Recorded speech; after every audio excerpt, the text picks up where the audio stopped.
say dogmatically that's to what it's referring. The text doesn't tell us. And I think I said, if I didn't, I should have, or I'm saying it now, you apply this same caution to the symbolic language in Revelation. And too many people try to make figurative language literal in Revelation, and they misread it, misapply it, misunderstand it. Unless the text in Revelation tells you what a certain thing is, don't go drawing some weird conclusion and be dogmatic about it, because you just don't know. You're applying your own thing, so you're reading into the text what you want it to say, and that's called eisegesis. Instead of leading out of the text what the text says, and that's called exegesis. And so be careful. Now when you get to Daniel 7 verse 26, but the court shall be seated, and they shall take away his dominion to consume and destroy it forever. So here's the end of the little horn. The judgment shall be set. The judge is coming. He will no longer be able to consume and destroy. I'll give you this note. In AD 476, the city of Rome was sacked. The capital of its empire had been transferred to Constantinople long before Rome fell. And I think that's about where we were last time when our time came upon us. So that moves us to verse 27, the blessings for the saints. Then the kingdom and dominion and the greatness of the kingdoms under the whole heaven shall be given to the people, the saints of the Most High. His kingdom is an everlasting kingdom, and all dominion shall serve and obey him. All right, Judaism is gone. Now the saints of the Most High would reference Christians. The kingdom, the dominion, the greatness of the kingdoms shall be given to the saints of the Most High. And notice, his kingdom is an everlasting kingdom, and his dominion shall serve and obey him. All right, Daniel 2:44. This kingdom that is going to be set up shall never be destroyed. Everlasting kingdom. Turn to Psalms 145.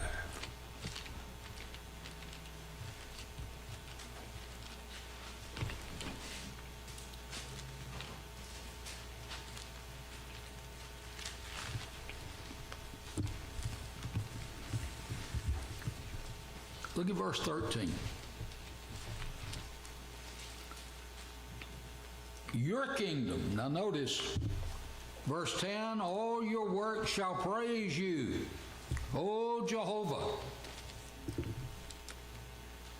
Your saints shall bless you. They shall speak of the glory of your kingdom and talk of your power, to make known to the sons of men his mighty acts and the glorious majesty of his kingdom. Your kingdom is an everlasting kingdom, and your dominion throughout all generations. Your kingdom will never be destroyed. Look at Isaiah chapter 9.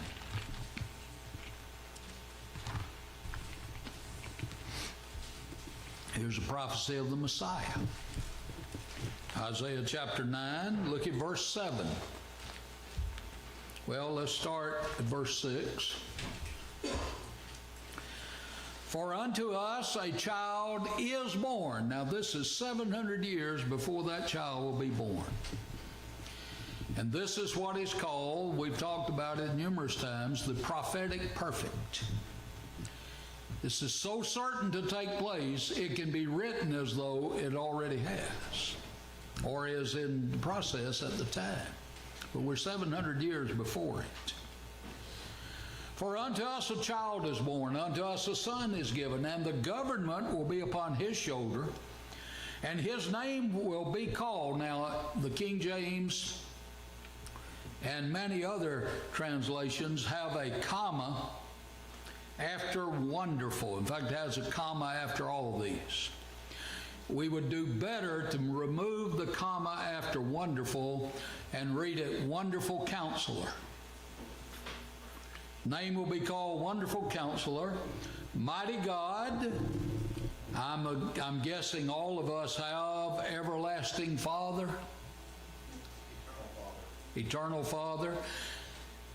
That more accurately would be more in the line of the New American Standard, Father of Eternity. All right, these names are divine names. These names would belong to deity, not humanity. Of the increase of his government and peace, no end. Upon the throne of David, and over his kingdom, to order it and establish it with judgment and justice from that time forward, even forever. The zeal of Jehovah of hosts will perform this. So the Christ is coming. The Messiah will be king over his kingdom. His kingdom will never end. Will be an everlasting kingdom. Now turn to Luke 1. And here you have the prophecy of the birth of Jesus when Gabriel appears to Mary. Luke chapter 1, beginning verse 32. Speaking of this son, we'll look at 31. Behold, you will conceive in your womb and bring forth a son, and shall call his name Jesus. No doubt about whom this is speaking. He will be great and will be called the Son of the Highest. And the Lord God will give him the throne of his father David. That's what Isaiah 9:7 said. And he will reign over the house of Jacob forever, and of his kingdom there will be no end. Now this certainly could not refer to the physical house of Jacob, Jesus ruling over it, because that physical house of Jacob ended, or will end, when the last descendant dies. But of this kingdom, these people over whom he rules, there will be no end. So to rule over the house of Jacob is to talk about spiritual Israel. Remember, Jacob's name was changed to Israel. And spiritual Israel is whom? Who is spiritual Israel? The church. And so that kingdom will never end. Then he says, all dominion shall serve. That Hebrew word pelok means to pay reverence to deity. Shall serve and obey him. All dominions. Go to Psalms 2.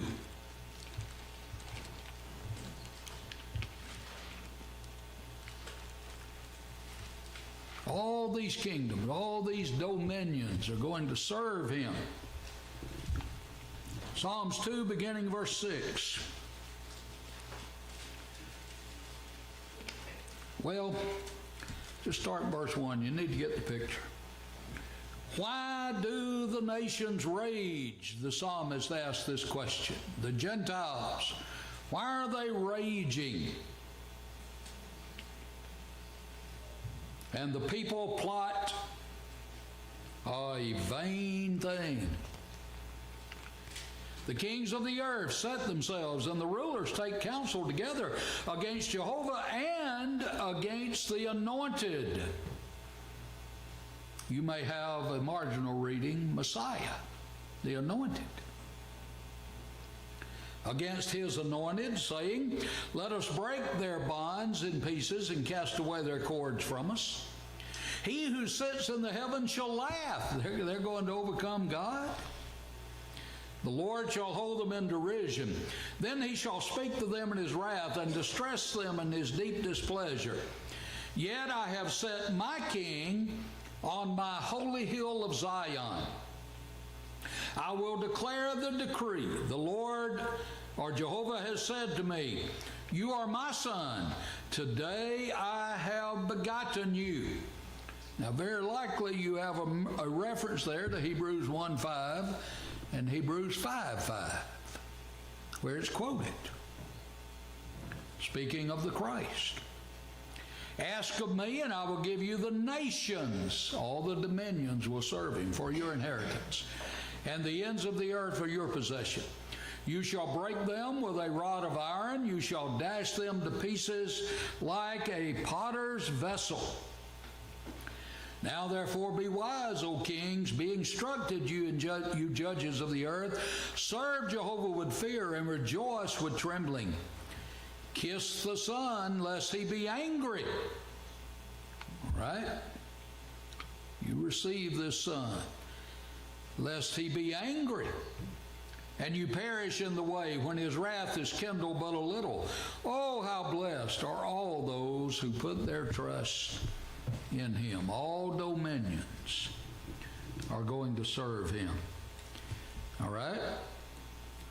Turn to Psalms 22.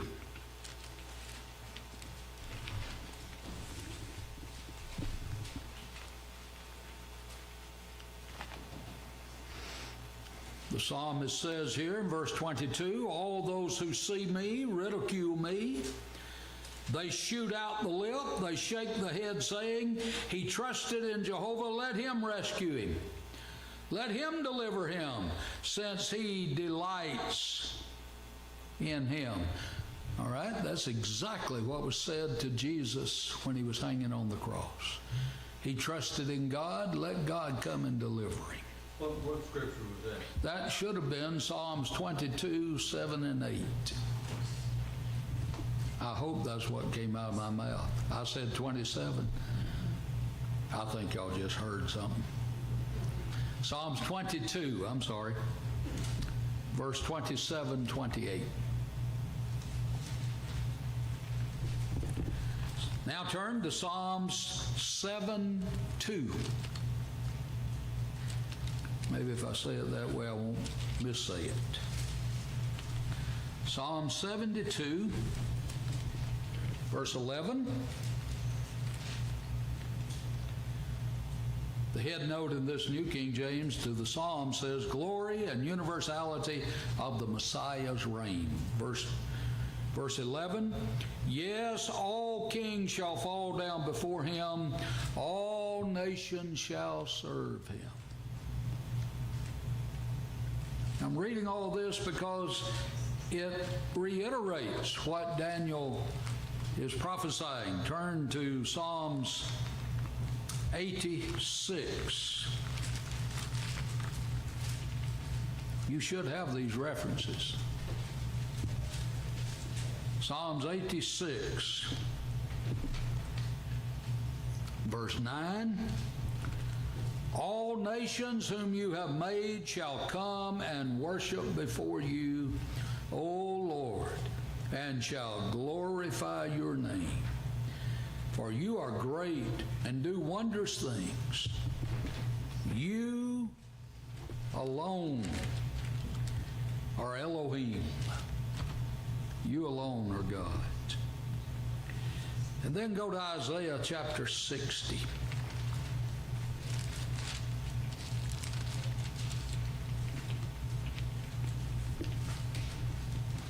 Verse 12, for the nation and kingdom which will not serve you shall perish, and those nations shall be utterly ruined.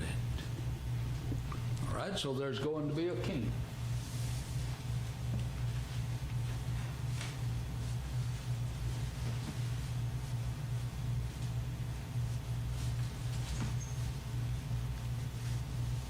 When this little horn and eventually the empire that produces him goes down, the kingdom will still be in existence. And all these nations will serve him. Well, now they come to serve him through conversion. How do we bring anybody into service to God? It's through conversion. The kingdom of Christ is not an earthly kingdom. You don't compel people to be subjects. You don't make them. You don't force them by conquering them. You conquer them through conquering their will. And that is done through a preaching of the gospel. I think that's a point we would all do well to remember when we're studying with people. It is not our responsibility to convert anybody. I heard that misspoken, I think, as a boy growing up, and came away with the idea that I'm responsible for somebody obeying the gospel. That's not Bible teaching. I'm responsible for teaching people the gospel.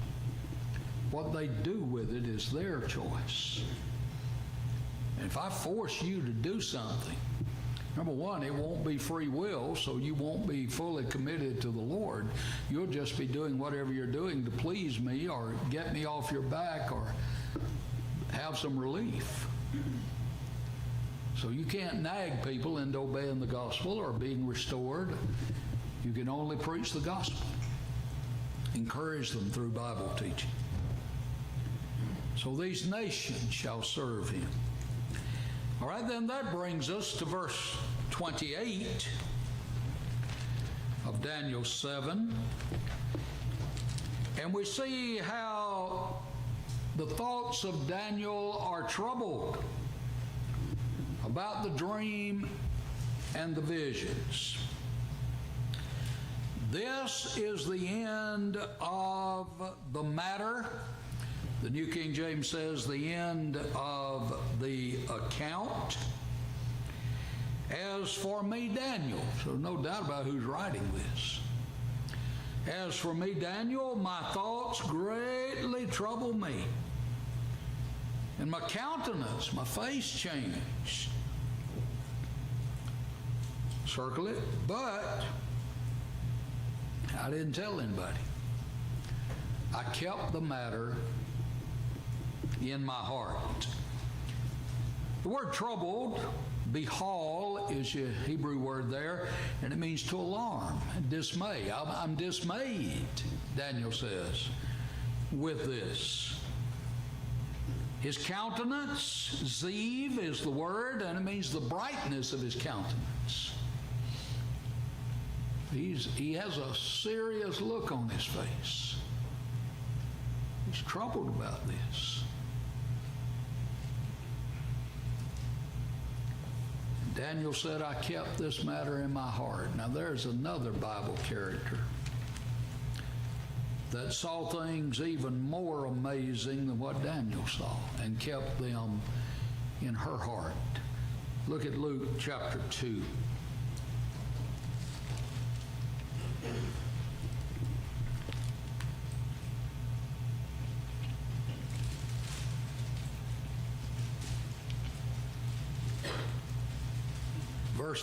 Verse 15, when Jesus was born, the angels had come and had proclaimed his birth. Verse 15, so it was when the angels had gone away from them into heaven, that the shepherds said to one another, let us now go to Bethlehem and see this thing that has come to pass, which the Lord has made known to us. Notice these angels appeared, but they concluded this is the Lord delivering a message to us. And they came with haste and found Mary and Joseph and the babe lying in a manger. Now, if you misread that, you'll have all three of them in the manger. They found Joseph and Mary, and when they found Joseph and Mary, the babe was lying in the manger. Now, when they had seen, they made widely known the saying which was told them concerning this child. And all those who heard marveled at those things which were told them by the shepherds. Circle it. But Mary kept all these sayings and pondered in her heart. Did you notice our speaker Sunday got confused as to where his heart was? She kept all these things in her heart, thinking about them. All right, now move on down toward the end of the chapter. Begin in verse 41, very familiar account. His parents went to Jerusalem every year at the feast of the Passover. So now we're at Abib 14 on the Jewish calendar. Abib's name by this time is Nisan, same month. And when he was 12 years old, they went up to Jerusalem. If you go to Jerusalem from anywhere, you go up in sea level. According to the custom of the feast, you have a caravan. That's what he's showing you here, that you'd have people from all over the country, the feast of Passover, and they would go to Jerusalem in a caravan. You'd have the same thing for Pentecost, same things for the Feast of Tabernacles. When they had finished the days, so you have, remember, days now. Here you have the Feast of Passover. All right, that's Abib 14. Nisan 14. But when they had finished the days, what would the days reference?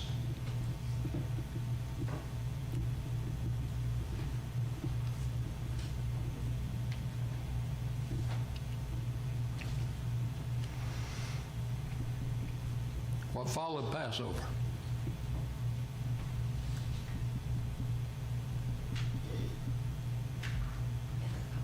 Huh? 50 days later. Something immediately. Exodus 12 and 13.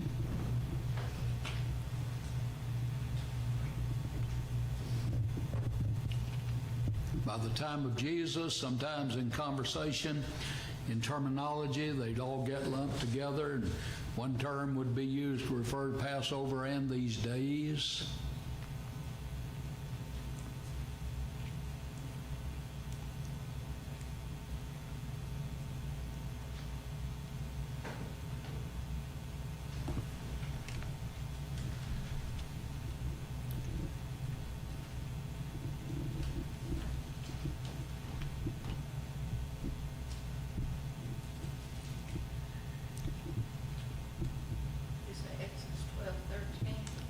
Chapters 12 and 13, where these feasts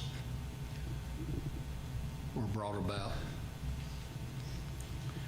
They're getting ready to leave Egypt, and God says, here's what you're going to keep when you get to Canaan. Tell your children about it. Remind them this references the deliverance from Egypt.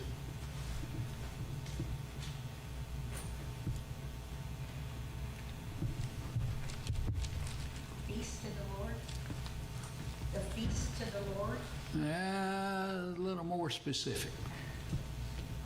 Days. That's a key. Days. These days.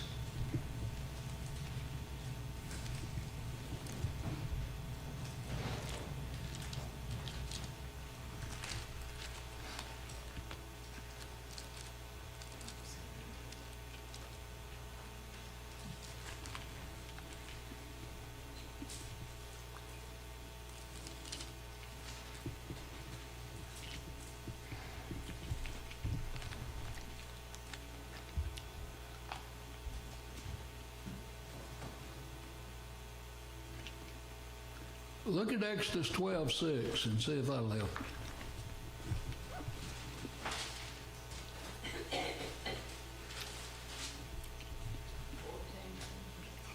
Exodus 12:6. The 14th day of the same month. What about it? And the whole assembly of the congregation of Israel shall kill it in the evening. Okay, keep reading. And they shall take of the blood and strike it on the two sides posts and on the upper door, and they shall eat it. And All right, now this is getting ready for the Passover. Now drop down to verse 18 and see if that helps. There you have the Passover. In the first month of the 14th day of the month, at evening, Ye shall eat unleavened bread until one of the 12th day of the month at eve. Go back and read that again. We are on number 18, right? Huh? We're on verse 18. 18. Okay. In the first month, on the 14th day of the month at eve, ye shall eat unleavened bread until the 112th day. 12th. 12th. 12th. Yeah, 12th. 1, 2. Y'all all have 12. One. Huh? Oh, 20th, I'm sorry. The what? The 20th, I'm sorry. Close only counts in horseshoes now. I know. All right, so you start on the 15th day, go through the 21st day, and what is that? Week. Well, thank you.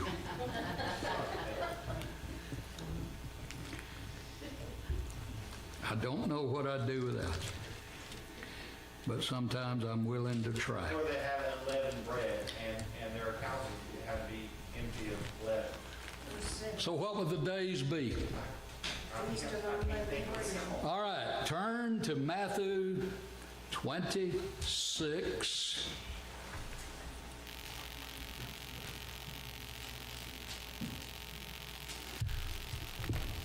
Now, folks, that's the case of y'all looking at it and saying the words and still not getting it.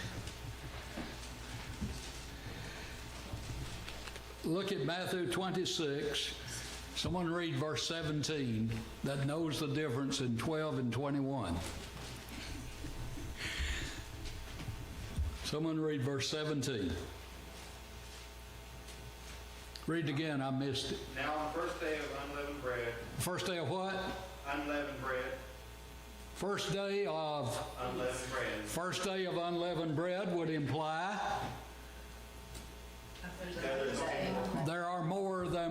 there is more than one day of it. Yeah, so it's a week of unleavened bread. And the New King James says, now on the first of unleavened bread, and then in italics, probably King James folks have, don't you?